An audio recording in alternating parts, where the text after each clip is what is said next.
Hello friends, it is Tuesday, which means Tutorial Tuesday. Today we are recreating a fire look for you. Starting out, we are using the Makeup Revolution in the Birds of Paradise in the shade Canary on the inner corner.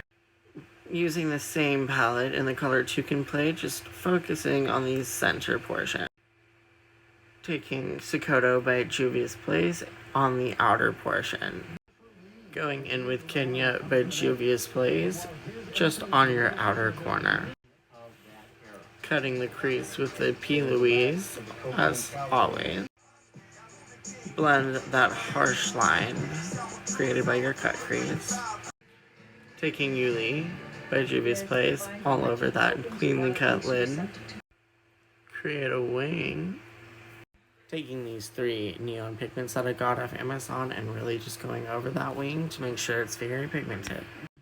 Going back in with Sokoto under the eye this time. Going back in with Toucan Play right there.